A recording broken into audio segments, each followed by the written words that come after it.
This is Audible.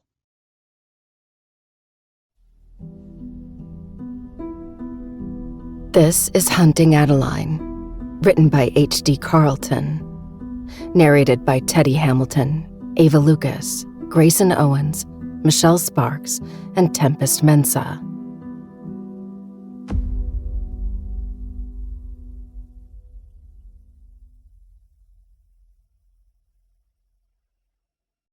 Part 1. Let me go. Let me go. Let me go. Please, please, please, please. Please, please, please. Fucking let me go.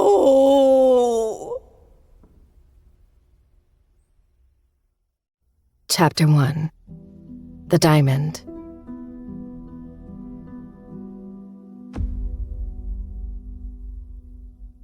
Smell. The first of my senses to trickle in. I wish it were anything else, because I'm instantly overwhelmed by the scent of body odor, spiced cologne, and what can only be described as the stench of evil incarnate. And then my sixth sense seeps in, whispering notes of warning and urgency. I'm in danger. Those notes turn into a song full of screeching and loud noises, filling my body with heart-wrenching panic. Adrenaline spikes, and just barely do I have enough sense to remain as quiet as possible. Slowly cracking open my crusted eyes, I'm greeted by complete darkness. It takes a second to process the blindfold strapped around my head. Then, the blissful numbness I awoke to crumbles, and I lose my breath when all-consuming pain filters in, engulfing my body in absolute agony. God, is this what being alive feels like? It can't be death. I'd be at peace. I may have fallen for a stalker, but I'll be damned if I didn't land a spot within heaven's gates. I fucking earned that shit. Racking my brain, I try to think past the pain. Vaguely, I recall text messages from Daya asking me to come over, the urgency I felt when she didn't answer my calls, getting in my car, headlights and panicking, being jerked forward, and then nothing. And now I'm here, whatever that is. I know it's not somewhere safe. Christ, was that even Daya texting me? Did something happen to her too? That possibility sends another wave of panic crashing through me. Scenarios spin and evolve until I'm a mass of anxiety and desperation. She could be hurt or in serious trouble. Fuck, I'm hurt and in serious trouble with no idea how the fuck I'm going to get out of it. My breathing escalates further, and my heart is beating so heavily it physically hurts as it slams against my chest. It takes what little strength I have left to keep silent. Where the fuck am I? Where's Zaid? Quiet, dull voices are next, muffled by the noise in my ears, but steadily growing louder. I strain my ears, trying to hear over the beat of my heart and the pain swelling in my body like a water balloon. Somehow, the agony has a voice too, and it's fucking loud. Z will be looking for her. One man says quietly. But we'll be fine once we get to Garrison's and chuck the van. We'll get her there quickly. A particular memory knocks me over the head. Flashes of being dragged out of my car and the residual pain of glass and metal biting through my skin. It explains why my back is on fire. I've been fucking kidnapped, obviously. This had to have been the Society's doing. Zaid said they targeted me, and I know he had guards stationed outside of Parsons Manor. They must have used Daya to draw me out, which means there's a high chance she's been taken too. Fuck, I'm an idiot. I didn't even stop to consider it could be a trap when Daya didn't answer the phone. I was so intent on getting to her in case she was hurt or in trouble, it wasn't even a consideration to call Zaid. Not only could it have saved me, but it could have saved Daya too. I squeeze my eyes shut as a sob crawls up my throat. A tear slips through my lashes, and my chest shakes with exertion, trying not to break down. This was my own damn fault. Zayd warned me countless times they were after me, and the first trap they set, I walked right into. You're such an idiot, Addie. Such a fucking idiot. You actually think we'll be able to hide her from him? It's fucking Z, man. Another man responds, this one with a slight Hispanic accent. We're just giving the society what they asked for. Who are you more afraid of, them or Z? Fuck. It was the goddamn society. I knew it, but hearing it confirmed sends a fresh dose of adrenaline into my system. I don't know why I got tossed into this shit, but they need to take me out of this fucked up salad of depravity. I don't belong here. I belong in a salad full of fruits and vegetables, healthy things that don't run me off the road and enslave me. The second man mutters, I'd prefer not to fucking choose. It sounds like a hand slaps someone's shoulder or back as if to reassure him. Too bad you don't have a choice, Rio. Doesn't matter. This girl right here is worth millions. I mean, we got a fucking diamond here. Just imagine it, dude. Z's girl, the one and only, up on the auction stage. You know how many enemies he has? People will be frothing at the mouth to make his girl their little toy. I'll get my cut from Max, and the society will compensate you. I'm sure. We'll be living fucking lavishly. He lets out a burst of hyena-like laughter. I can buy my own goddamn private island after the money goes through. A shot of anger pumps through me at the man's callous words, like I'm a house up for sale. Your idea of comfort must be different from mine. We'll have to go into hiding alongside her, at least while Z is still alive. The second man, Rio, responds. His name sounds familiar, and I think I faintly remember someone yelling his name after they ran me off the road. Don't worry, man. We'll get a head start with the ritual tonight, and I'm sure the society will take out Z one way or another. They'll protect us. A derisive snort is the only response the first man gets. Jesus Christ, I really am in deep trouble. Tears brim the corners of my eyes, and try as I might, no amount of trash talking keeps them from overflowing past the blindfold. I barely manage to wrangle the sob still threatening to spill, clawing its way up behind my teeth. Deep breaths, Addie. What did Zayd teach you? It takes several moments to collect my thoughts, but eventually his voice filters in. Leave evidence. Gritting my teeth against the pain, I slowly grip strands of my hair and tug until they break free. The sharp pinpricks are inconsequential compared to the rest of my body. I keep my movements minimal and slow. With the blindfold on, I've no idea if they can see me well. Any slight movement out of the corner of their eye might alert them. I wiggle my fingers until the strands loosen and fall away. Just as I'm reaching for more hair, they hit a particular brutal bump in the road, and I can't keep the yelp from slipping free. The pair hadn't been talking at that moment, but it felt like a crowded room went deathly silent in a matter of seconds.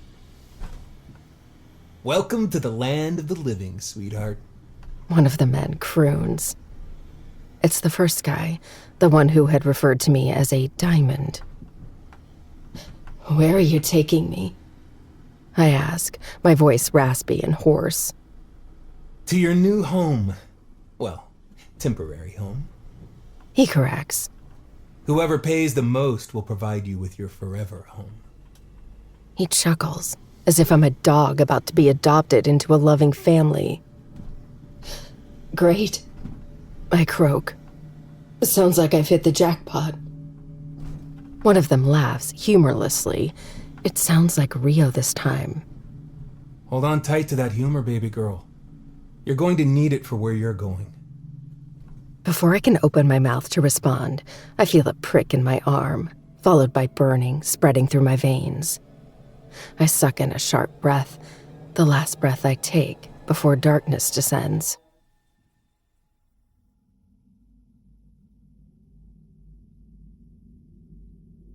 Her vitals are unstable and her blood pressure is dropping.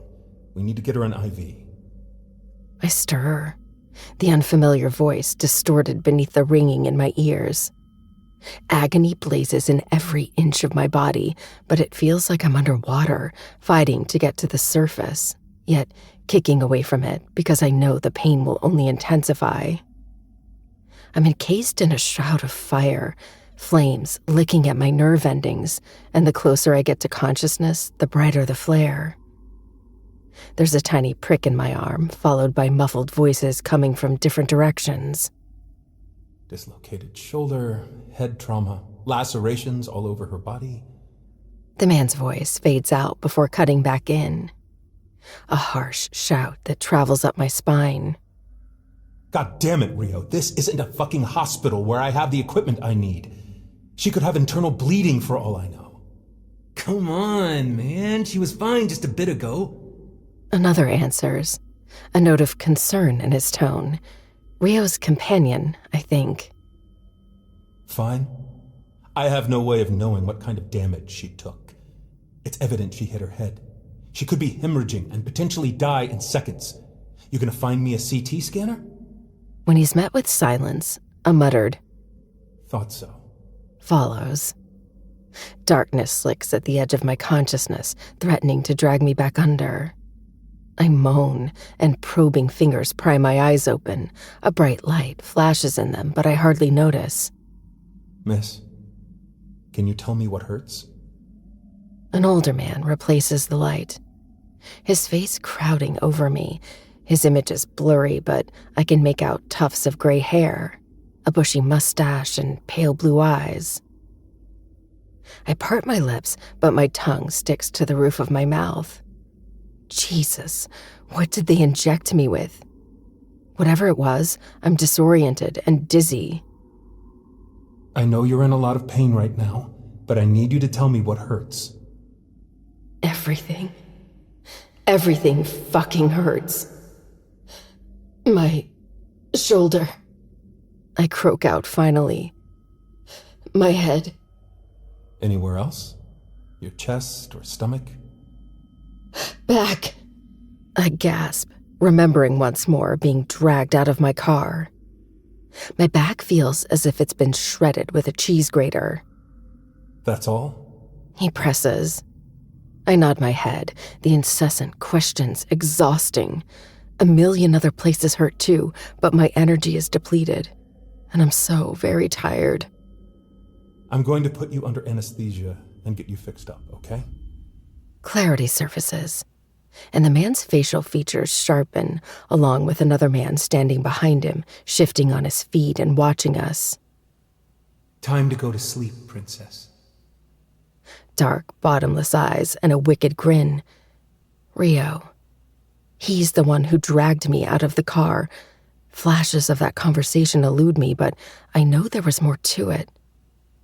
I can't think past the relentless pounding in my skull.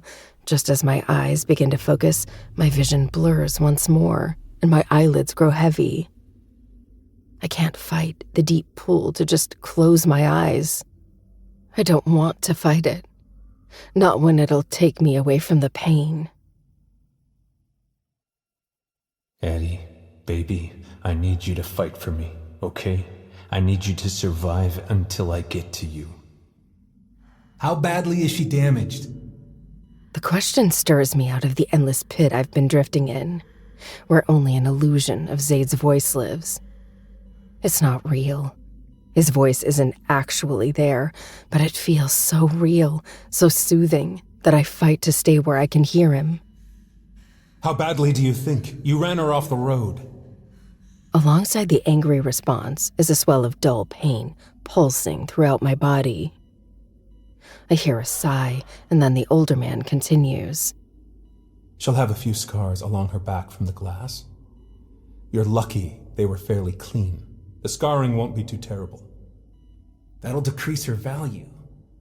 A voice mutters, though it's too low to discern who said it. Shut the fuck up. You're getting paid regardless. The fuck you care for?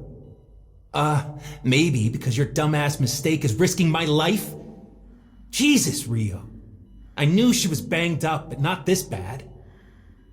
Whatever Rio was going to say, it's cut off by the unfamiliar voice. The doctor. She has 30 stitches between the two larger lacerations because she was dragged across sharp metal and glass. You couldn't have expected that not to cause permanent damage. He says, clearly taking Rio's companion's side. God damn it, Rio. You do realize that might be coming out of my fucking pocket, right? I asked for your help, not for you to fuck it all up. How the fuck do you expect me to get her out, huh? Lift a car like I'm fucking Superman? So I can carry her out like some hero? Rio spits. My chest seizes. The roughness of his tone feels like scratching nails on a chalkboard. I've awoken to that damn voice too many times now. Each time is a stark reminder I've been pulled into a nightmare and haven't found my way out yet.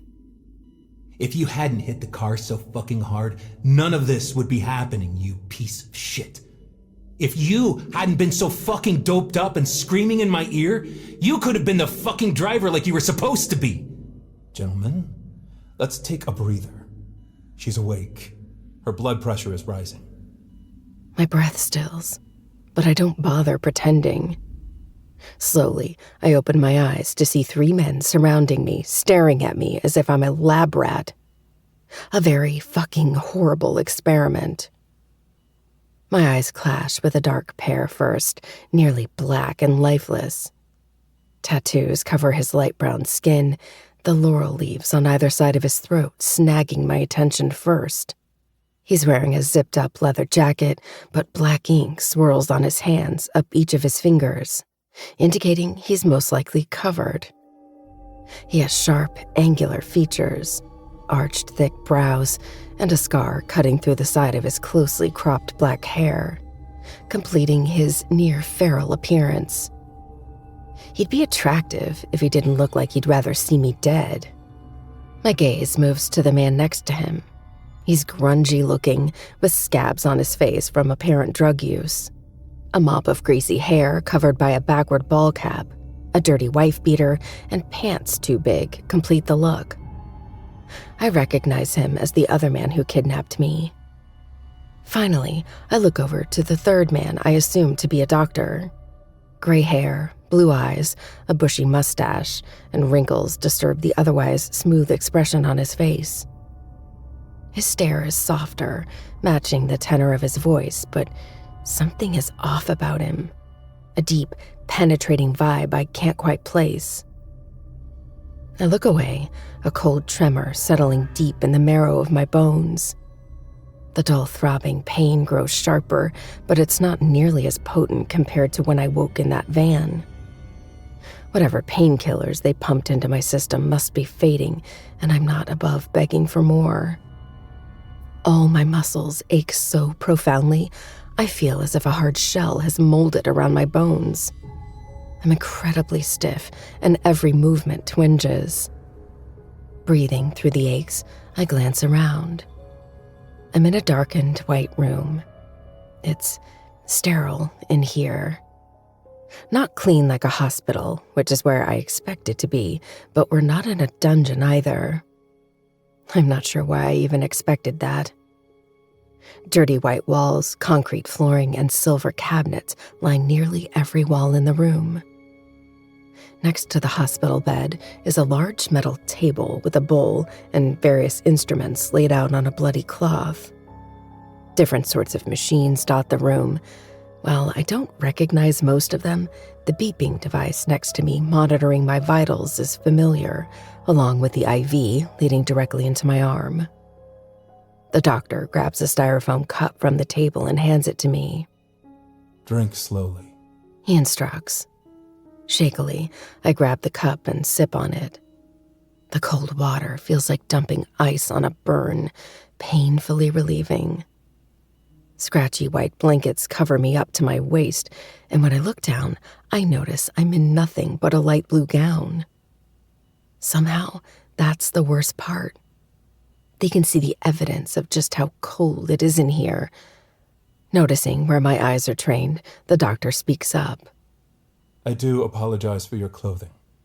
I had to cut them off so I could properly treat you and assess the damage. You could thank Rio for that. The grungy man mutters under his breath, though plenty loud enough for me to pick up on through the near-constant fear steadily swirling in my bloodstream. Shut the fuck up, Rick. Rio snaps back, his accent deepening with fury. Or I will kill you myself. And like your precious diamond, no one will miss you. This is a terror unlike anything I've ever felt before. It's nothing like the fear Zayd invoked in me, and it's definitely not the cheap thrill I get from haunted houses and scary movies. This is what it feels like when you're well and truly fucked. The monitor betrays my body, the beeping increasing until the doctor glances at it in concern. I scarcely remember the events after they sent my car rolling. However, I do vaguely recall Rio's face hovering over me after he dragged me out of the car. His mouth moving but his words evading me, all except 6. Time to go to sleep, princess. Where am I? I whisper, and then I cough, clearing some of the phlegm from my throat. At the fucking Ritz-Carlton, princess. Where do you think? Rio snaps, his features still tight with anger. Rick looks at him with an accusatory expression on his pock-marked face, but otherwise he keeps his mouth shut, clearly taking Rio's threat seriously. It's obvious Rio fucked up, and there's a part of me that hopes they'll kill him for it. My name is Dr. Garrison. The gray-haired man introduces, deliberately stepping in front of Rio. Swallowing, I stay silent. If the creep expects me to give him my name as if we're in a fucking interview, he can shove the IV pole up his ass. How are you feeling? He asks, taking a step closer. I bristle, and before I can tell him precisely what I'm feeling, he powers on, seeming to sense my incoming smartass response. I imagine a headache. Any nausea? I tighten my lips, probably for the best that he diverted the questioning. My mouth is only going to get me killed if I let it run wild. I'm not going to get away with that like I did with Zayd, though I'd still consider getting away with it subjective. Even when he first made himself known and terrified the absolute shit out of me, there was always an odd sense of security in pushing his buttons. As if, deep down, I knew Zayd would never truly hurt me. It only makes sense now that he's managed to worm his way into my life. The man is incredibly dangerous to everyone but me. Even when he had a loaded gun pointed in my direction and used it for more than just a weapon. But these men, not only would they hurt me, but they would kill me. Nausea. I clip, my voice still hoarse. Dr. Garrison begins fiddling with the IV, replacing the empty fluid bag with a new one. I hope it's morphine. I drain the rest of the water in my cup, yet it does little to quench the perpetual dryness in my throat. No matter how many times I lick my chapped lips, there's never enough moisture. You have a pretty nasty concussion, which means we'll have to monitor you closely. I want to ensure you incur no further damage. He shoots the pair a nasty look, and I get the feeling this is something they already argued over. My mouth moves on autopilot, opening and readying to tell him not to waste his time. The 2 other men will ensure my body endures plenty more damage. Sensing my intent, Rio snips. I dare you. His voice is stern and threatening, drawing my attention to him. Your pussy will still work regardless, even if you got brain damage. My mouth snaps closed, and I avert my gaze back to Dr. Garrison. His lips flatten into a white line, seemingly not impressed with Rio's crude words. Keep your mouth shut, Addie. We just went over this, dumbass. You've experienced extensive trauma, and despite what anyone says... He gives Rio a nasty look. We need you in tip-top shape. They need me in shape, so I will be worth something. But I don't argue, not when it benefits me. Healing means gaining the energy to flee. Licking my lips, I ask, "What day is it?" You really think that's important? Rick barks. You don't get to ask questions. I struggle not to mouth back. My lips tremble with the urge to spew nasty, hateful words, but I manage to refrain. It's Thursday. Dr. Garrison answers anyway, ignoring the filthy look from the grungy man. Thursday. It's been 5 days already since the car accident. Zaid would be looking for me by now, most likely out of his mind and on a rampage. Jesus, he's probably going to kill a lot of people. No, he definitely is. When a grin begins to form, I know that man has well and truly corrupted me. Something funny? Rick asks. I squash the grin and shake my head, but all I can think is that even though I may die, so will all of them. And their end is going to be so much worse than mine. As the fantasies take root of all the ways Zaid will wreak havoc, my eyelids begin to grow heavy, and fatigue weighs down the little burst of adrenaline I was running on. The 3 men watch me closely, and even in my concussed, broken state, I don't need a scientist to tell me whatever he drugged me with isn't morphine. My eyes land on Rio, and my lids involuntarily close before I force them open. His lips quirk up at the sides, dry amusement swirling in those dark pits. Time to go to sleep, princess.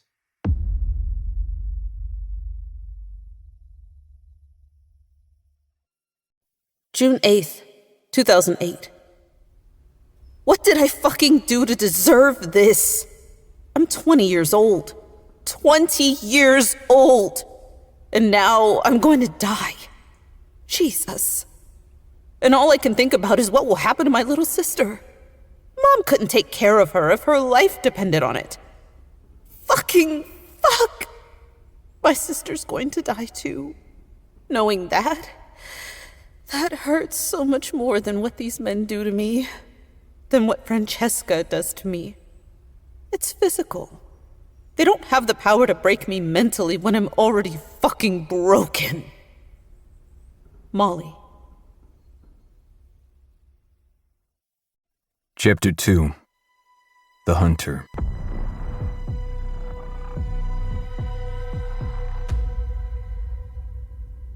It's not very often people surprise me. I expect the worst from everyone, even myself, especially myself. But when that voice registers through the fog of agony clouding my head, all I can feel is astonishment and the cold press of metal in the back of my skull. Glad you could figure that out, Jason Scott. Now, let's see those hands. Otherwise, this single bullet will find its way into both of your fucking heads. The exact feeling is reflected on Jay's face as his features slacken and eyes widen, his voice saturated with utter bewilderment as he mouths, You? Yes, me. Motherfucker. My mind races, circulating through each encounter with her and trying to figure out how the fuck I missed this. Missed her being a wolf in sheep's clothing. She played her part pretty fucking well.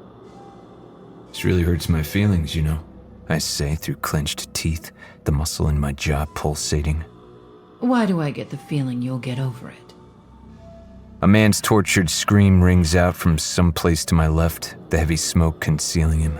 A bomb went off somewhere, blasting me back into the stone altar they used for their sacrificial rituals. I've no idea what the fuck kind of damage I took, but if the increasing pain in my entire body is anything to go by, I need to get to a hospital. I don't need a fucking fortune teller to inform me getting help is not in my near future. The man-made underground cave we're in is still swarmed with chaos, wails of agony and terror bouncing off the stone walls, worsening the pounding in my skull. This hellhole is where the society sacrifices children, some type of initiation to be welcomed into a club that provides them with an ample number of innocents to rape and murder. Leaked videos surfaced on the dark web, the first one being 9 months ago. Since then, I have worked day and night to get into this ritual, and I finally did. But evidently, the society saw me coming and planned for my arrival. Dan, the man who got me in, had mentioned they caught the culprit leaking the videos. I was too distracted to realize the trap when another video popped up on the web afterward. It was intentionally uploaded with the knowledge I'd see it and find my way into the club. They were drawing me in so they could take me out. You cost me a little girl, Z. The bitch says from behind me. Sounds like you knew that was a risk. I counter, a tad breathless. It hurts to even fucking breathe, and the pain grows by the second. The little girl offered up to me, and 3 other men on the altar had been taken out of here, hopefully before the explosion. I entrusted her safety to one of my men, Michael, and I haven't heard from him yet. Both of you, up. You're coming with me. I may be a tad fucked up at the moment, but don't expect me not to kill you the first chance I get, I warn, nearly groaning when my back spasms. Fuck me. More than anything, I wish this shit were like in the movies, where getting blasted by a bomb and proceeding to save the world directly after was possible. You're not going to do that, Z. You want to know why? I freeze, a sinking feeling already forming in the pit of my stomach. It's like the mouth of Jaws just opened up and my heart is the unsuspecting swimmer about to get swallowed whole. She better not say what the fuck I think she's going to say or I'm going to lose my shit. My voice is deadly calm as I say, I swear to everything holy, I will destroy you if you touched my girl. Her answering silence speaks volumes and everything goes black. My vision snuffs out and a tsunami of rage crashes through me. I clench my fists, fighting to regain control of myself. Zaid. Urgency gnashes at my patience, screaming at me to get up and find my little mouse. I need to get to her now before they take her too far. Zaid. Who knows how far they've taken her already, how badly they've hurt her. My body locks tight from the thought, images flashing through my head of what they could be doing to her. If they touch her. Fuck, Zaid, look at me, man. Jay's voice finally registers, but I can't see him. I can't see anything. The gun is pressed harder into my head as a warning. I don't remember moving, but I'm on my knees now, my spine straight as I stare ahead. I see nothing but a vision of ripping this bitch's body apart limb by limb with my fucking teeth. Stay down. She hisses from behind me. Let me... Fuck. He's going to do something stupid. Jay rushes out, voice pitched in panic. Pain explodes across the side of my head from a fist flying into my temple. My sight comes rushing back in, my right-hand man's face appearing, his hazel eyes inches away. Get it fucking together. He barks through gritted teeth. The vein on his temple pulsates, sweat pouring down his red face. My hand is wrapped around the barrel, firmly digging into my head, and I'm seconds away from pulling it from her grip. Let it go. Jay orders sharply. You're lucky you don't have a goddamn bullet in your head right now. You can't kill her yet. I'd like to see you try. She spits, nudging the gun. Setting my jaw, I release it and rest my hands on my knees. My muscles are vibrating so hard, so fast. My body appears still, but I can feel every tremor as she continues. You may think you're powerful, but whatever scraps you have are insignificant to mine. I can make you disappear, and no one will ever have known you existed at all. I snarl, on the precipice of demonstrating just how wrong she is, but keep my teeth glued together for the time being. Jay's right. She's holding a gun to the back of my head and can end my life in a matter of seconds. A bullet is faster than me, and I have no doubt she would make good on her threat and kill Jay next. Closing my eyes, I inhale deeply and bring myself to a scary place I've rarely had to go in my lifetime. Numbness spreads, and tranquility replaces the white-hot rage. My mind goes silent, and when I reopen my eyes, Jay's spine snaps straight. Whatever he sees unnerves him. I need to get out of this situation in order to find Addie. Only then will I be more than happy to show this cunt exactly what I'm capable of. This world will fucking smolder, and I will hold her face in the fire and watch her melt in my wrath. Did you take her? I ask.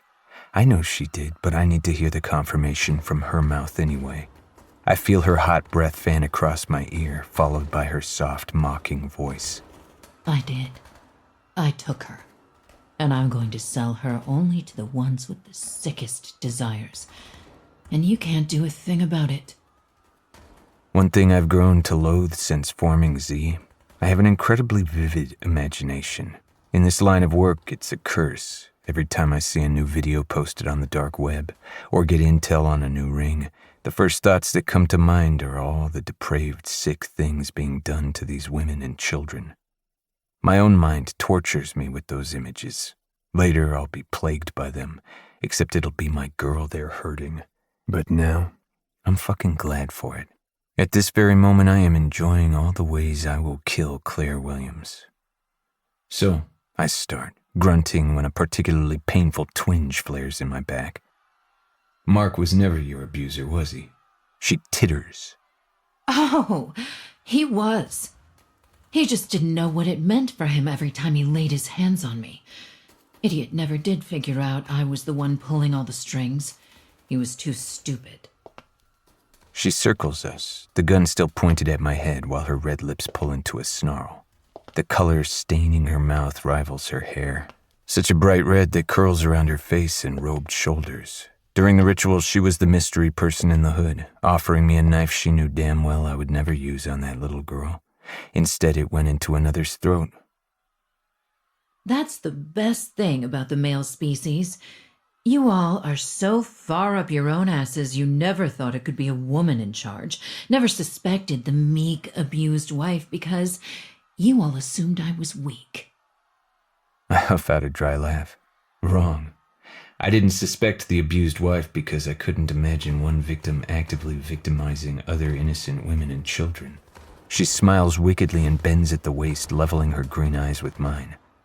And I can't imagine a man who puts his life on the line to save these victims, forcing an innocent woman into a relationship. She assesses me closely while I stare at her, searching for any emotion. I only give her one. I tip my head back and laugh. Have you been stalking me, Claire? I ask with mirth, meeting her glare once more. Her lips tip up further. We're all hypocrites, Z. She says, ignoring my taunt and straightening. The only difference between you and me is that I chose to profit off the pathetic men in this world. They're never going to stop abusing those they deem weaker, and they'll never stop raping and killing them. So I decided if that's the world we're going to live in, I'll be damned if I don't gain something from it. I smooth out my face, only clenching my teeth when the twinge in my back worsens. Fuck, I really need a hospital. But I need Addie more. You could do so much good in your position. Jay fumes, disgust twisting his features. You have immense power, but you choose to feed into the patriarchy rather than changing it. She snarls, whipping the gun to him and pressing it into his temple. Jay stiffens, but he doesn't cower. My muscles lock, the throbbing pain fading as I watch her finger dance over the trigger. If she pulls that trigger, I will crush her throat beneath my boot before that bullet finishes passing through Jay's brain. You're wrong. She looks at me. Let's say you did destroy all the rings, Z. Let's say you accomplished what you've set out to do. Do you honestly believe for 1 second it'll stay that way? Ha! The second the dust settles, evil will already be rebuilding their empire, this time stronger and better than before. She stares at Jay and me as if we're delusional. You'll never get rid of evil. Never. She's not wrong, but that doesn't mean I can't put a massive dent in the cesspool of rotten souls and create a power vacuum. I'm not under any delusions I'll be able to erase human trafficking in my lifetime completely. But that was never the fucking point. Saving these girls, these children, and giving as many of them a second chance at life as I can is the goddamn point. My plan has always been to dismantle the government's shady control of the people and their hand in the skin trade. That alone will make a significant difference in the world. It will be an ongoing battle long after I'm gone. The sun will explode and the earth will deteriorate before a perfect world ever exists. Humans will kill themselves off before that can happen. But Z isn't going anywhere. Even when I'm 6 feet under, I will raise a generation to take over, and they will do the same. Claire looks over her shoulder then, and I notice a man approaching with a deep hood over his head. I can only tell his gender because he's built like an upside-down Eiffel Tower. Massive, broad shoulders stretch the robe, the seams nearly bursting, before dramatically tapering down into chicken legs. Dickhead skipped leg days so often he can't even see them anymore because they're so skinny. Car is ready, he announces, his voice deeper than the Mariana Trench. Claire faces me, lowering her gun as the man's raises and flicks her pointer finger up and down. Up. She snaps, her tone sharp. Now. Blowing out a steady breath, I force myself to move, gritting my teeth from the aches in my body. Grunting, I stand fully and train my glare on the red-headed snake before me.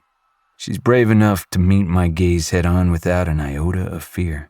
I'm sure she's used to men looking down on her, intimidating in nature, but Claire has never dealt with a man like me.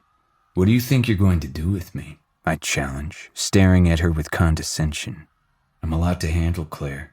Her lips tip up in a secretive smile, unconcerned as she draws near, a display to show me how unafraid she is. Patrick here will be taking you to our interrogation room. We're going to ask you some questions. She pats my cheek, returning the condescension. You'll be useful and give us all the information we need. How your organization operates and the illegal technology you use, along with all the intel you've collected in your years as a terrorist. And then I will make you watch your little girlfriend with her new master before I kill you myself.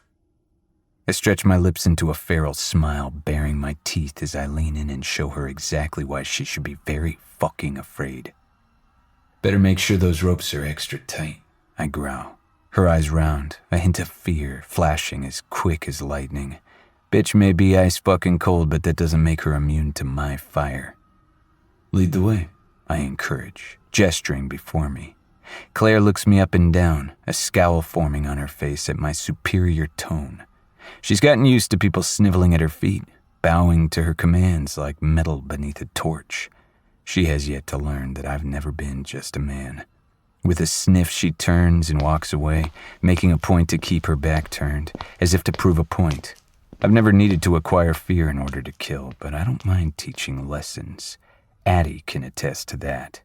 Jay's stare sears into the side of my face, a panicked look radiating from his hazel eyes. He doesn't need to say the words. His expression says it all. We're going to die. Not if I have anything to fucking do with it.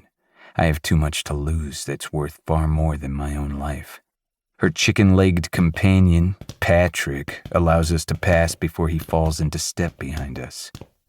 Try not to stare at my ass, I drawl. He growls and nudges me forward with a meaty hand, his gun poised in his other hand threateningly. Slowly, I twist my head to stare at him over my shoulder, eyes wild, a grin I can't feel on my face. Shut up and walk. He snaps, but his voice betrays him, wobbling on the last word. How hard it must be to feign bravery beneath the stare of a heinous monster with a malicious smile. The smoke is beginning to thin. Bodies are strewn across the cave, an ocean of blood soaking into the rock. As I follow Claire, my foot knocks against a severed arm, the limb rolling directly into a decapitated head, the man's face frozen in terror. The howls of pain are slowly fading as the fatalities grow, and I can't help but marvel at the fact that the society sacrificed their own people's lives just to ensure I would be caught. That speaks volumes. Not only am I a threat, I am catastrophic. Claire leads us to the door she disappeared out of after handing me the knife.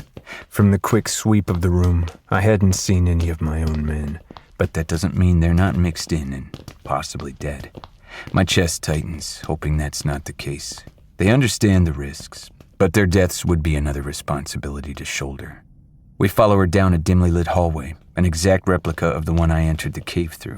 Strips of LED lights line either side, giving off an ominous glow against the black walls and tiles.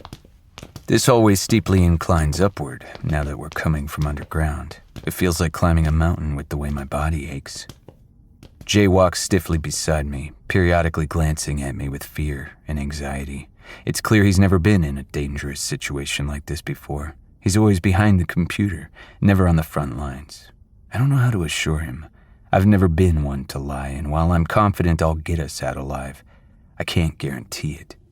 In a matter of minutes, Claire is pushing open the door, leading us out into a dark alleyway, scarcely lit by the moonlight, and a street lamp at the end. The sweat gliding down the side of my face is instantly cooled by the brittle Seattle air. Claire wastes no time leading us toward a nondescript black van waiting at the mouth of the lane. Its tinted windows so dark you couldn't see through it even if your face was smashed against the glass. Incredibly fucking illegal, but those license plates will prevent them from getting pulled over. They would only need to see Claire's name to look the other way. The closer we get to the vehicle, the more Jay stiffens. I lean closer to his ear. Just think of Claire as your fairy godmother, and this is the pumpkin carriage that's going to whisk you away off to your princess. Or prince. Jay corrects through gritted teeth. He's sweating profusely, and his eyes are dilated. I wouldn't mind either. I shrug. As long as you still make me Uncle Z. He scoffs, peering over at me as if I'm cracked. You seriously think I'm going to have kids after seeing this shit every day? I shrug a shoulder again, pursing my lips. Why not? Uncle Z will keep them safe. I can be their personal bodyguard. They may not like it, but I'll fucking do it. He shakes his head, the tiniest of smiles tipping up his lips, understanding precisely what I'm doing. I'm giving him a future, painting a picture of him surviving and finding happiness, whether he decides to breed mini gremlins or not. As we step off the curb and approach the black van, the back double doors open wide. Claire turns and nods towards the dark interior, indicating for us to get in. Shooting her a wink, I make my way into the depths of the van, Jay close behind, her irritated huff following us in. If this were anyone else, I'd tell them not to antagonize their kidnapper. In fact, knowing Addie is in the same exact situation right now, I'd spank her ass if I knew she was being reckless. The smartest thing to do is keep your fucking mouth shut and listen to orders until you find a way out. But putting Z in the back of a van will never be the same as putting an innocent civilian in it. For now, I can rely on the fact that they won't kill Addie. She's worth too much. Seeing my situation laid out in front of me, I am even more confident Claire isn't going to win this round. She may be smart, but she wasn't smart enough to knock my ass out. That could have given her a solid chance. I sit down on the cold metal bench, gritting my teeth against the pain, training my feral gaze on Claire again. She stands right outside the doors, staring at me with a slight grin. Her tight red curls are glaring beneath the street lamp, and for a moment she appears innocent. She looks like a woman who has endured years of abuse in all forms and just wants to live a life in peace. But the mirage shatters, and all I see is a woman who became everything she hates. She shoots a loaded look of warning my way, then slams the door shut, triggering LED lights rimming either side of the floor to flicker on. Jay settles on the bench across from me, immediately putting on the seatbelt attached to the van wall while Patrick sits next to me. He's so close, he is practically sitting in my lap. My eyes drift to him, a blank expression on my face. You don't want to get in a sword fight with me, Patrick. I promise I'll win.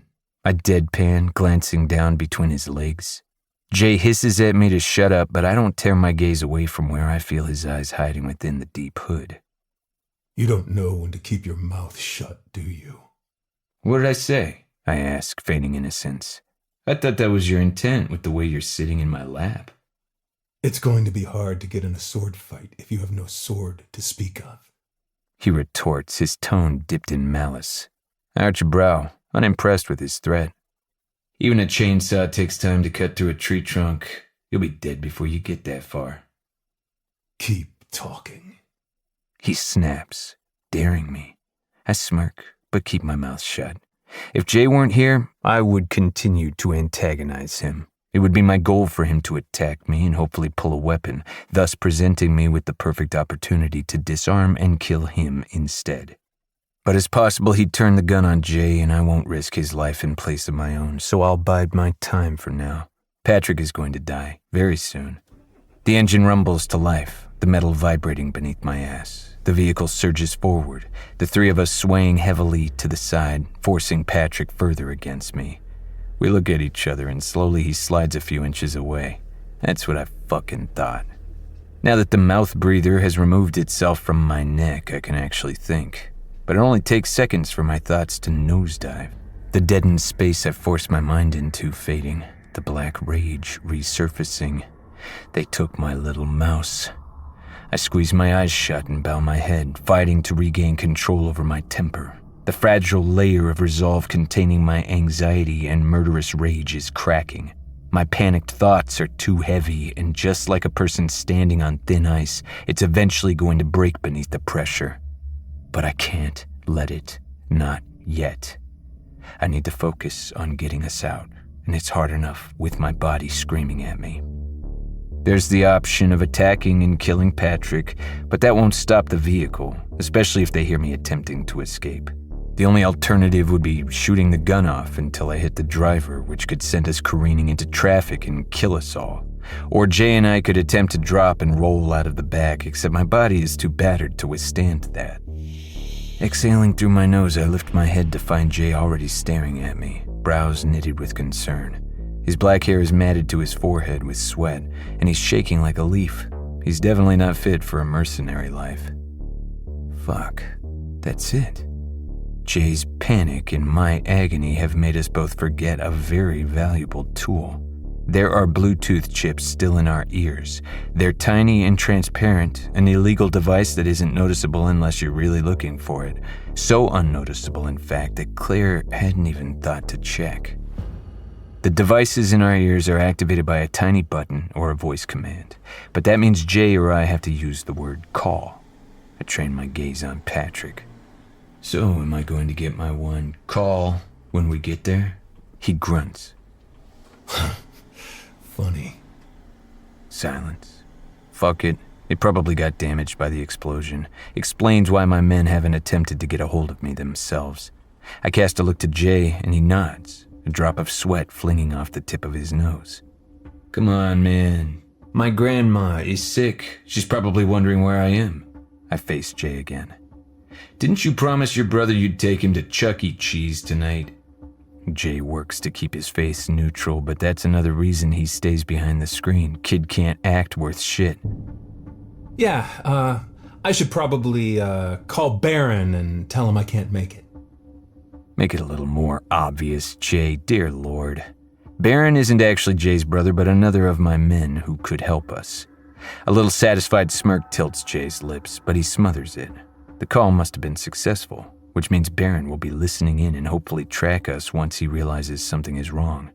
Jay continues after a few moments. It's probably important he knows we're being held hostage, right? Oh my God. I'd prefer he never know what happened to you and live the rest of his life wondering. Patrick retorts, oblivious to Jay's terrible acting. Then he turns to me.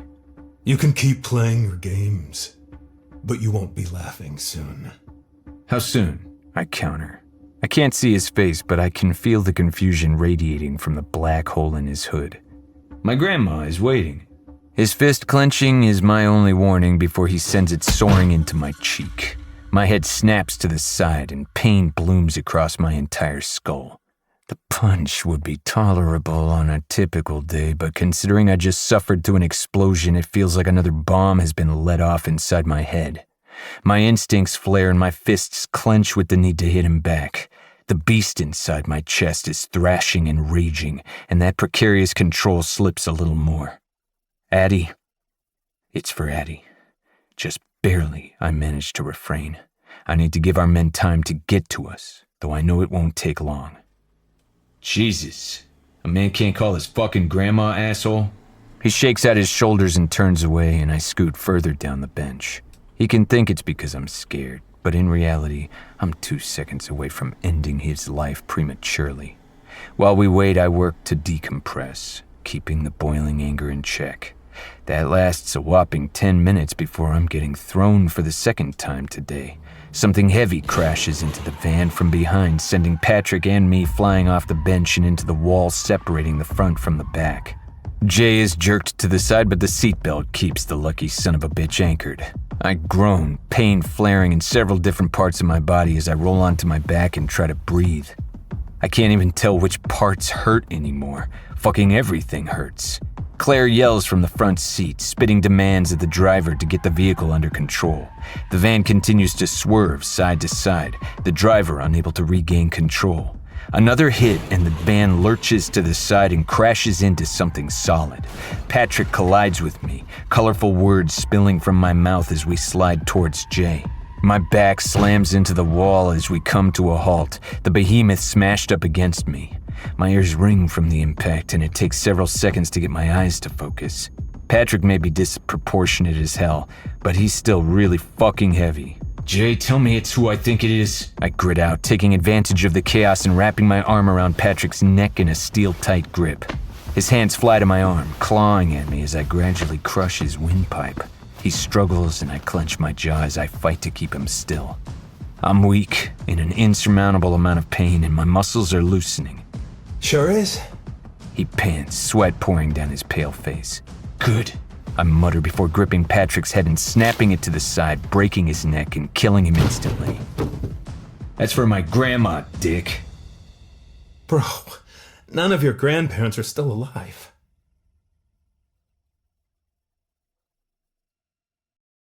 June 10th, 2008. They drugged me. I only know the date because the pedos are coming on the 20th. And Francesca said I have 10 days to get my act together. Stop the unruliness, or however you spell it. It's the last word I remember before they stuck a needle in my arm. If they thought that was going to keep me from escaping, well, guess what, Francesca? I'm getting the fuck out of here. Going back to get my sister. And getting us the hell out of this stupid-ass pedophile state. Fuck all of you. Molly. Chapter 3. The Hunter.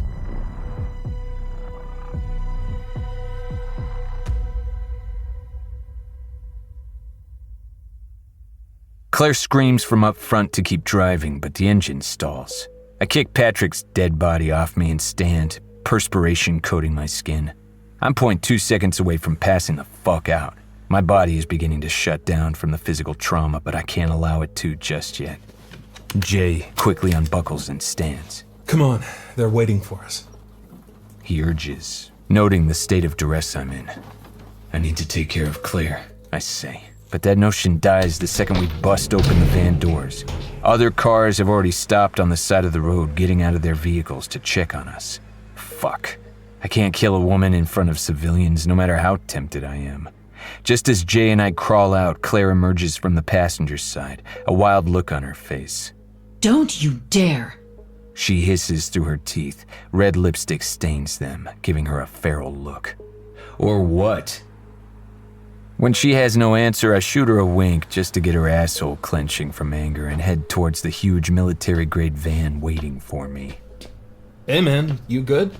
A passerby asks. Yep, all good, thanks for stopping, I say over my shoulder. The bright headlights from his car highlight the incredulous look on his face as he watches me climb into the open doors. Michael's face greets me and I nearly sigh in relief. If he's alive, the little girl we saved from the ritual is too. He leans forward and helps me in, assumingly noticing the agony painted on my face. I can feel my scars tightening, now incapable of concealing the misery. My poker face is cracked. I'm ready to let Jesus take the wheel. The second I collapse on the bench, Michael pounds once on the wall and we take off. We need to get him to a hospital. Jay says, glancing at me with concern. A bomb went off and Zaid was within range of the blast. Why the fuck did they set off a bomb? Michael asks. My guess is it was one of the self-destruct bombs, implanted specifically to destroy all evidence and anyone inside. They're commonly in places with top-secret information in case they're infiltrated or compromised. I grunt. We'll have to check in with who was impacted by the explosion and make sure none of ours were killed. Jay nods and I turn my attention to Michael. You get the girl out safely?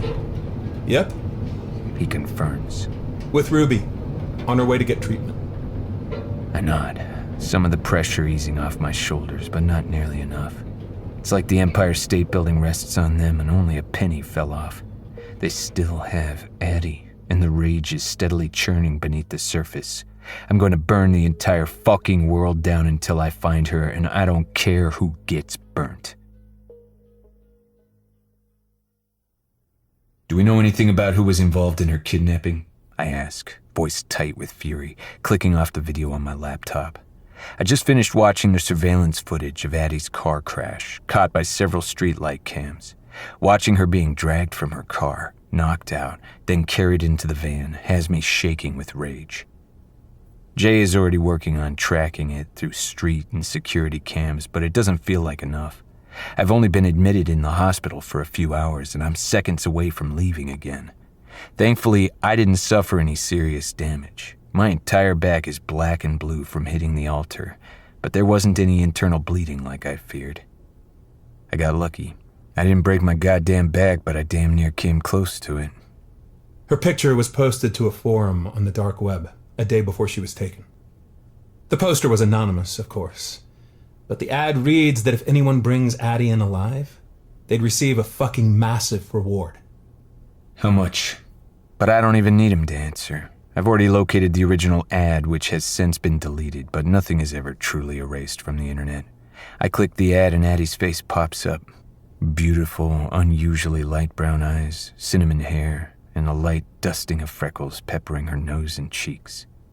My heart clenches at her smiling face, the same picture used as her author photo outside the bookstore, and the very one that instantly drew me into her. It still has the same effect. The price tag is listed right beneath it in bold red letters, $12 million. Pocket change to those handing it out, but an incredible amount to the smaller fish in the pond, an amount someone would have to work hard to spend in their lifetime. Fuck, I mutter, pinching the bridge of my nose between my fingers. A massive migraine is blooming and restlessness invades my senses. I want to claw out of my own skin, if only it means Addie will be waiting for me on the other side. Jay's lips are tense. I know who answered the ad and who was responsible for her kidnapping. I drop my hand and pin a look to my right-hand man, waiting for him to drop the proverbial bomb. Dread washes over me. I have a feeling this one might actually succeed in killing me. Max, He says quietly. My eyes close and my control finally shatters, slipping through my fingers like sand in an hourglass. It was only a matter of time, and the last grain has now fallen. Inky black darkness corrodes every cell in my body until there is no light left within me. Red consumes my vision, and I snap into motion. My laptop is launched across the hospital room, the loud crash swallowed by the roar ripping from my throat. I convulse violently from the piercing wail falling past my lips, so long and sorrowful it tapers off into a silent scream. I heave in a breath again, another thunderous cry exploding out of me as I grab the bedside table and launch that next. The IV pole follows. I whip it towards a window, nearly shattering it from the force, the pinch from the needle torn from my skin imperceptible. My hearing goes after that as if I'm underwater and all sound is diluted. The tide batters into me, drawing me into its clutches and sending me spiraling into the black pit of despair at the bottom. My hands grab at more equipment, all of it crashing to the tile as anguish tears through my chest. This is my fault. All my fucking fault.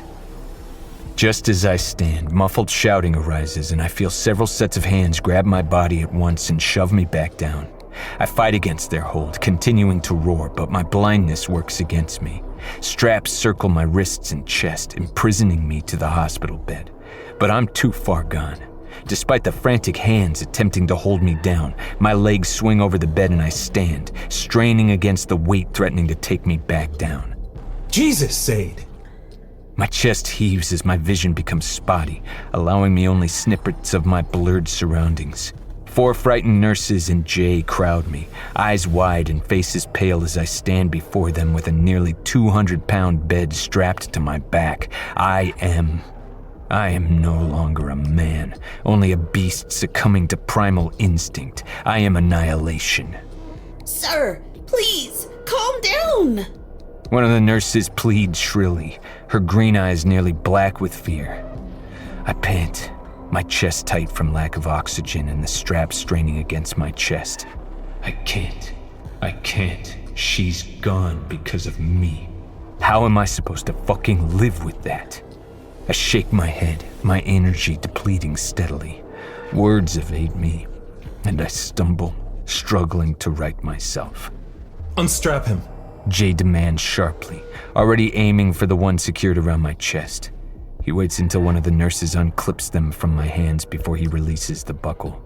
The bed falls to the ground with a deafening boom. Security guards come barreling into the room, skidding across the cluttered tile when they see the absolute carnage. Jay gets in my face and shouts, Quit acting like a fucking lunatic and get it together. Trashing a hospital isn't going to save her.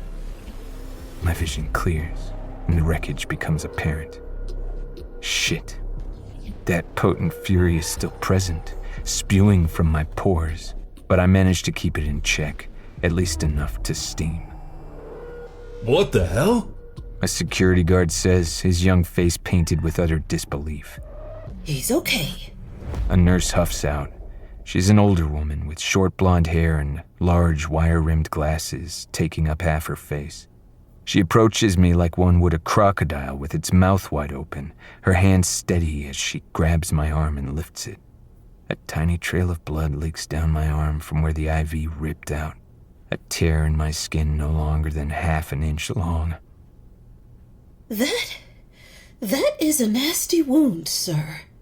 You better sit down so I can fix you up before you keel over and die where you stand. She orders, her voice stern as she points me towards the skewed bed. It's just a scratch, and we both know it, but I sit anyway. I watch her as she grabs a bandage from a cupboard and begins to blot the blood. A few of the guards question Jay and one of the nurses while the other 2 rush from the room, red and shaking. I can't manage to feel an ounce of guilt. Not when there's a black hole in my chest where Addie once took up residence. Want to talk about it? She asks quietly, dabbing the blood with a piece of gauze. No, I mutter. Well. She titters, sticking a small Band-Aid on my arm next. It has dinosaurs on it and all I can do is stare. If I didn't feel so empty, I'd laugh. You can either tell me or tell the police. And I know you're a big burly man. You've gone out of your way to prove that part. And police officers probably don't scare you. But I'd rather you spend the rest of your time in this hospital not handcuffed to a bed. I pause. I'll just stand up again and walk out with it. She looks up at me and then a chuckle slips past her pink lips. That's fair. You have your heart broken? I raise a brow, and though she has to work to swallow, she doesn't relent. I soften my face and sigh. Right now, I appreciate her candor. You could say that. I sniff, rolling my arm to look at the Band-Aid again. They're green T-Rexes, mouths open in a roar. I imagine I didn't look much different not 2 minutes ago. She was taken. Kidnapped. The nurse gasps, quiet and soft, but it feels like a shout when I'm so hollow. It's my fault. I didn't. I trail off, deciding it's best not to tell her I didn't kill a man who I should have a long time ago. I need to get her back. She blows out a shaky breath and straightens. I'll make sure no charges are pressed so you can save her. She points to the Band-Aid. Maybe no more life-threatening injuries, yeah? I grace her with a strained smile. I'll pay for the damages. That would be appreciated, she says. I nod and turn my attention to the ground. The white tile blurs as I feel her leave, replaced with Jay. I know where he is, he murmurs. I look up at him, murder in my eyes. He tightens his lips knowing I'm not going to settle down. Let your body heal, man. You'll be useless otherwise. We'll get him and find where they took her the second you're not broken anymore. You may be able to move now, but the next few days are going to hit hard. Especially now that you walked around with a big-ass bed on your back. Your very injured back, might I add. The longer I wait, the more likely she is to disappear, to suffer and have unimaginable things happen to her. I argued through clenched teeth. The muscle in my jaw nearly rips through my flesh from how hard I'm grinding them. He bends down and puts his hands on my shoulders, dipping his chin until he catches my eyes. I glare at him, wanting to go back to not being able to hear or see anything. Jay is stupidly brave and doesn't back down. I promise you, man. I will have the team looking for her. I will do everything in my power to get us closer to her. The intensity in his words and stare is easing my anxiety as much as possible, which is microscopic. I'll never be able to relax, to not feel my insides twisting into knots and the panic gnawing at my heart until there's nothing left. I know my body is going to give out on me, but nothing, and I mean nothing, is going to keep me from finding her. Clenching my fists, I nod. I have no plans to stay in this hospital, to stay still, but arguing right now isn't going to change anything. I need rest, and lots of it. The second I open my eyes, I won't close them again until Max's head is in my hands. You can't just bust down the door all willy-nilly, Zaid. The fuck I can't, I bark, glowering at Jay as he meticulously paints his nails eggplant purple from his seat next to my hospital bed. It's the 5th day and I'm green in the face with anxiety and frustration. I made 5 escape attempts within the first 2 days, but they kept knocking my ass out to the point where I completely lost time. I stopped escaping because I'd rather be semi-useful behind a computer than dead to the world and not be doing anything at all. The only other reason I gave in was that I was physically incapable of even squeezing my ass cheeks without my vision going black with pain. I may not have suffered any life-threatening injuries, but my body is sure acting like it did. Jay curses softly under his breath when he gets a dot of polish on his skin, poking his tongue out as he carefully wipes the paint off. My new computer is on my lap, the camera feed showing Max and the twins, Landon and Luke, lounging in his office drinking expensive scotch and probably laughing over the big deposit that just hit his bank account. $12 million, the price for kidnapping Addie. You know he didn't do it himself. Jay reminds me, then holds up his hands to marvel over his work. I sigh, the veins in my hands popping as I clench them tight. I know, I seethe. Max and the twins were at a club when Addie was kidnapped, which means he knew where to find her and hired grunt men to do the work. That means whoever he hired will most likely receive a cut from his reward. A job like that wouldn't come without a high price, and though Max has money, he doesn't have that much, not until today at least. Now we're waiting for him to transfer whatever sum of cash to the lackeys he promised it to. Then we'll be able to trace the money trail and confirm their identities based on the account information. If we're lucky, Max is as dumb as he looks and doesn't hide his tracks well. Jay will handle that part while I take care of Max. I could send in another mercenary to torture the information out of him, but this method will be much faster, and I refuse to let anyone touch him but me. Only I will show Max what pain truly feels like. Even then, he will only feel a fraction of what I feel without Addie. I roll my neck, groaning as it cracks. When I look back down, an alert comes through. $3 million has just been transferred to an offshore account.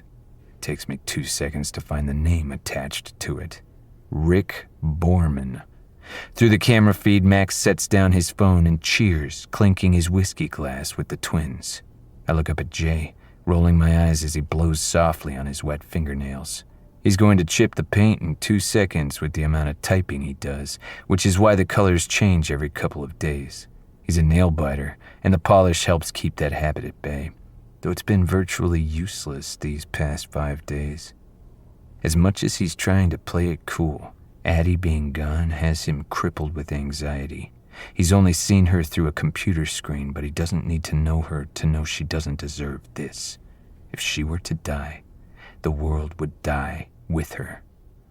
For now, I will begin with Max.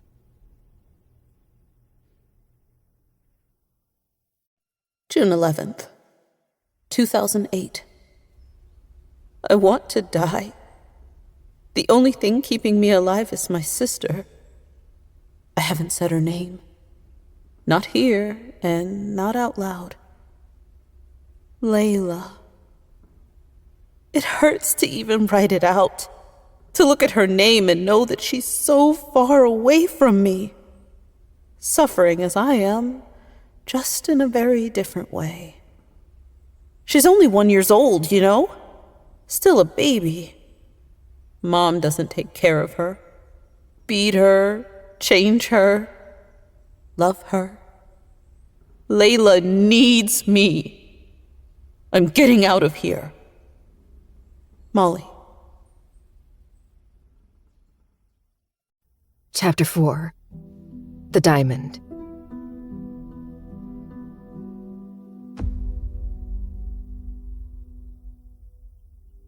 I can save you.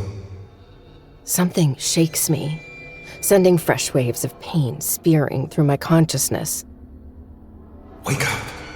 I can save you. The voice penetrates the deep fog swirling in my brain. Blackness surrounds me, and it feels like I'm floating in a starless galaxy, but an icy chill snakes throughout my body, warning me of something dangerous.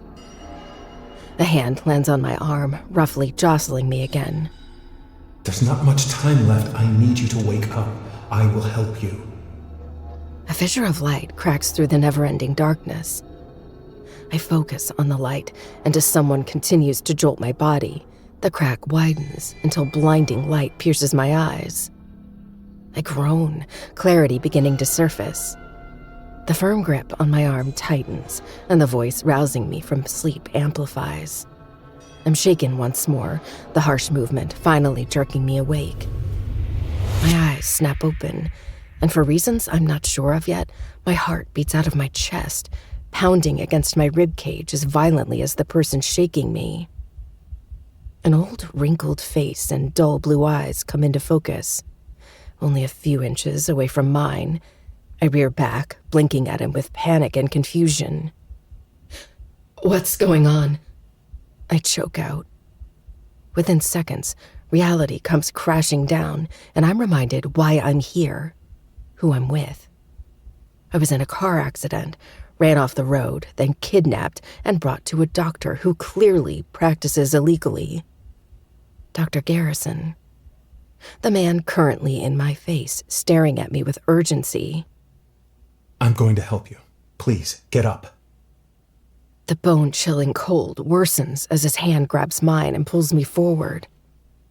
I yelp in response, the aches in my body getting worse. It feels like a hot poker stabbed into every one of my nerve endings. I know it hurts, sweetheart, but we have to hurry before Rio comes back. He gently tugs on me again, and it's then I notice the IV has been removed from my arm. I resist, and in an effort to stall, I ask, "How long have I been out?" Only for a night, sweetheart. Now get up, please. Leaving me with no other choice, he helps me up, rushing me forward while attempting to handle me carefully. "Where are we going?" I'm nearly frantic, confusion muddling my thoughts. Mainly, I can't figure out why the hell he's helping me. Isn't he in on this too? It's then he looks at me, a crazed smile on his face. I'm going to take you somewhere safe. No one will ever find you, I promise. A rock forms in my throat, and I work to swallow as my situation becomes more apparent. No one will ever find you. He may be saving me from Rio and Rick, but that doesn't mean I won't need saving from him, too. Why are you doing this? I breathe, my eyes bouncing across the room, searching for a solution to get me out of this very big problem. There's only one exit I can see, and he's leading me straight toward it. For all I know, he's going to lock me in a box and feed me through a glory hole. The image disturbs me so profoundly, I think I'd rather take my chances with Rio and Rick. I became a doctor because I like taking care of people. but the hospitals never let me take care of my patients the way I wanted. My heart drops, and he peers at me demurely, like a little boy admitting his crush to the prettiest girl in grade school. His smooth, cold hand slips into mine, holding it like he's about to drop to one knee and ask me to marry him. I want to take care of you, sweetie. I'll treat you better than these people ever will. I promise I'll be good to you. My mouth opens, but no sound escapes. The fuck does he expect me to say to that? Yes, please, whisk me away to your creepy lair. Nothing would make me happier. I want him to let me go home, not into the arms of another creep who will trap me for the rest of my life. Taking a step back, I carefully pry my hand from his grip. His face drops, and hurt flashes in his pale blue eyes as he watches my fingers slip from his. He acts as if he did get down on one knee, and I've just rejected his proposal. I'm not sure that's a good idea. They'll know it was you, I say, attempting to reason with him. I don't want to reject him flat out. His mental state seems unhinged at best, and I have no idea what this man is truly capable of. He shakes his head, swoops my hand rather angrily, and tugs on me. I bite back another cry as he explains with impatience. Not if we hurry. I have a plan. I just need you to come with me. When he continues to drag me after him, my fight-or-flight instincts kick in. Pain be damned, I yank my hand out of his hold and scramble back. No, I don't want to go with you, I snap. His face morphs into a snarling demon, and that coldness radiating from him crystallizes. This man is dead on the inside. He's no more than an icy, decaying tomb. I feel the burst of pain lancing across my cheek before I register him moving. My head whips to the side, and fire erupts on the side of my face. I gasp, my mouth popping open while I clutch my smarting cheek, feeling something wet coat my fingers. Pulling my hand away, I find several drops of blood staining my skin. He backhanded me with a fucking ring on. A wedding ring. A cocktail of disgust and fury curdles in the pit of my stomach, but I keep my mouth shut. This is a very precarious situation, and I no longer have the luxury of doing or saying whatever the hell I want without severe consequences. As much as I'm tempted to throw down with the old fart, I can hardly move. Shit, Addie, think... He's breathing heavily, fury evident on his ruddy face. It's like staring into the eyes of a corpse, animated only by the evil inside him. I would treat you like a queen. You would want for nothing. He spits vehemently, slashing a hand through the air angrily with his last word. I nod my head. Okay. I placate gently. But you're scaring me just as much as they do. His spine straightens, and I watch the rage bleed from his stare, like it just now dawned on him that he's acting like a goddamn lunatic. His face transitions from hysteria to sheepish understanding. You're right. I'm sorry, he says, taking a step forward.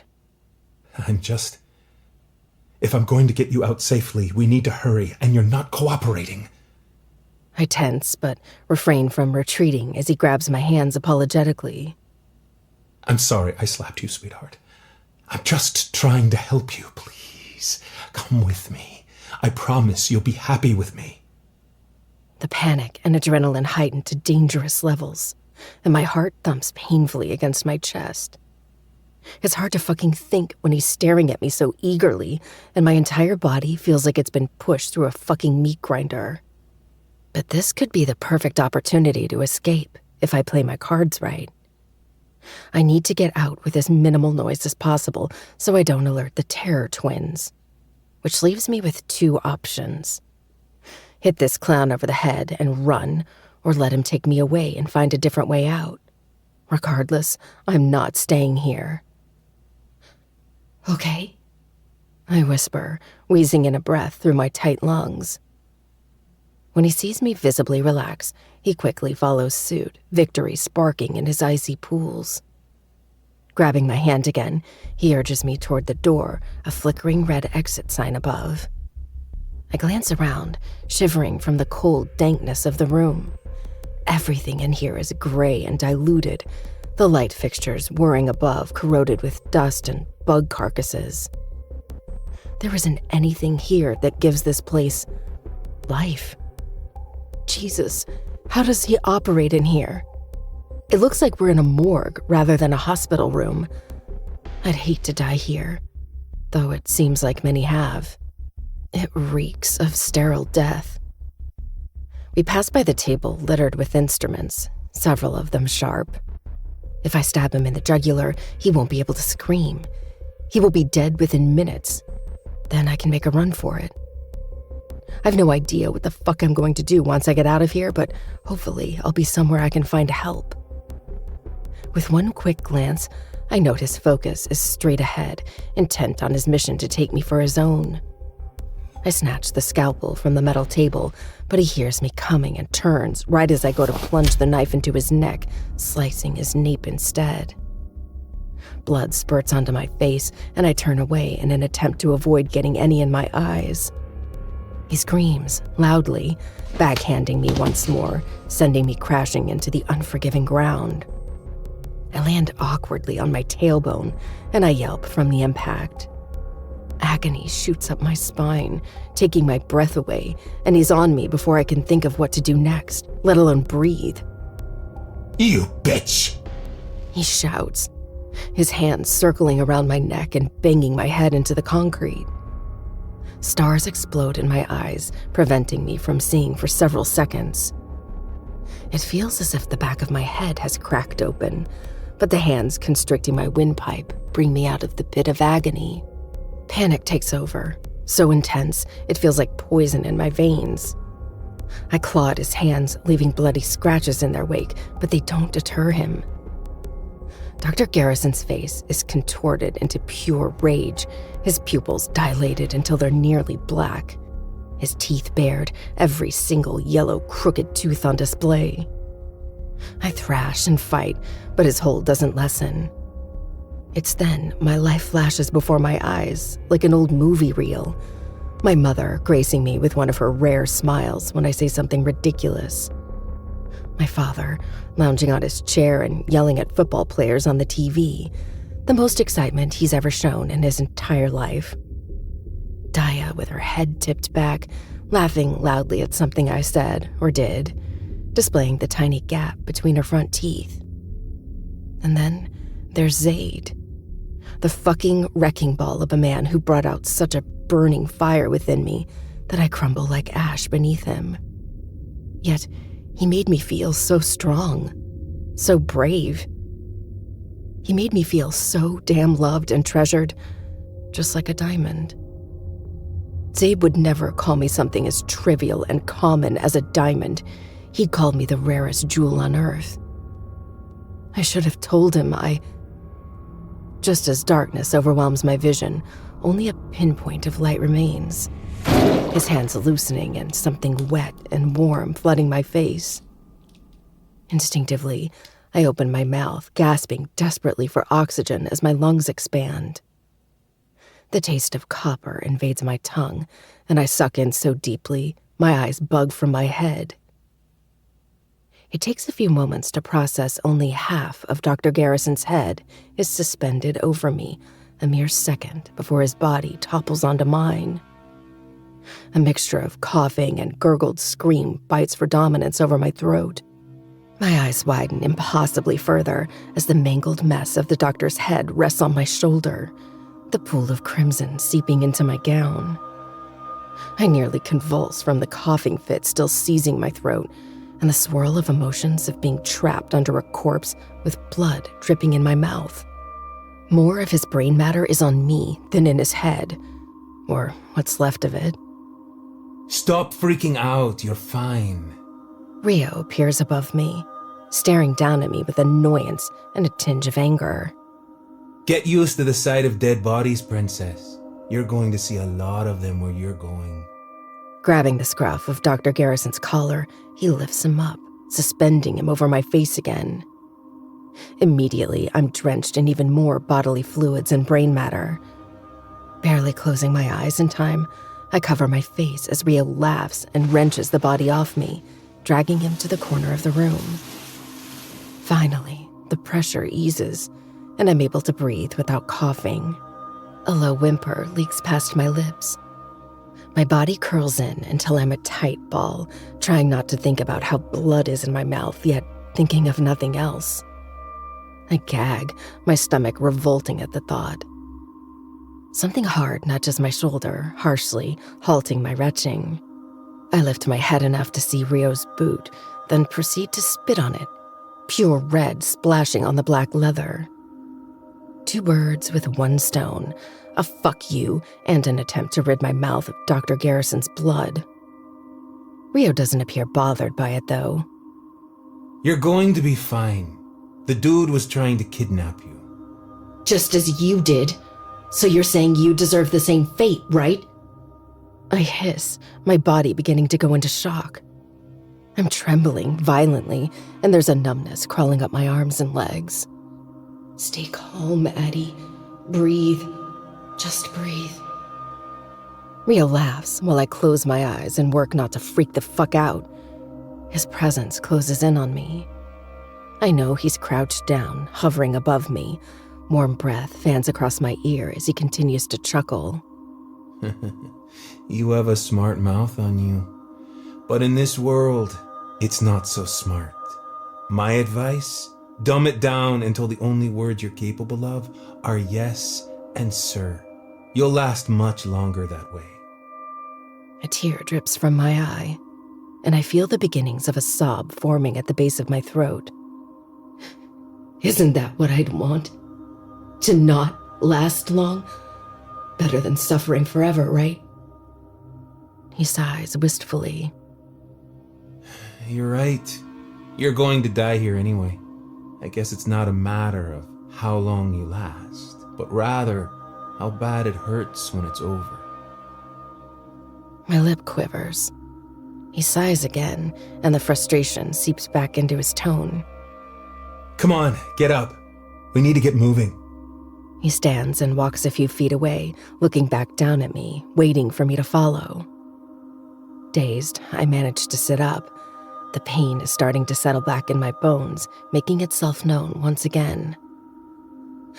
Can I at least shower first? Rio's eyes sweep my crimson-stained body, and he grins at me. Sure, princess. You can shower. But you can't get those stitches wet on your back, so it looks like you'll need my help. Shit. Eyes boring into my ass were more tolerable than being covered in the entrails of a dead man. I kept my back to him while I washed rivulets of blood from my skin. I nearly puked when I saw chunks and fragments of bone swirling toward the drain too. I mainly stayed out of the water and used a fresh rag and bar soap to clean up. Rio directed me on which areas to avoid on my back, but he didn't touch me. And for that, I thanked the she-devil above. The hardest part was washing and rinsing my hair without bending too far over and giving him a view of what he called the moneymaker. Fucking asshole. The shower was in a quaint little apartment on a higher level in the building, much nicer than the makeshift hospital room below, but still no better than a cheap apartment in New York City. I assume it's where Dr. Garrison slept when he wasn't operating on people brought in from human traffickers. He wore a wedding ring, though I saw no evidence indicating a woman lived there with him. Dear God, I hope she's not chained up somewhere. Now I'm in the back seat of a van again, a dark sack over my head, sopping wet and shivering in my bonds like an old engine. The bastard failed to mention there were no clean towels and got a kick out of watching me use a hospital gown to dry off. Even more so when I attempted to wrap one around my hair. He wouldn't let me wear it, stating my hair is too pretty to bundle up in an ugly blue gown. Really, I think he just enjoys being a dick.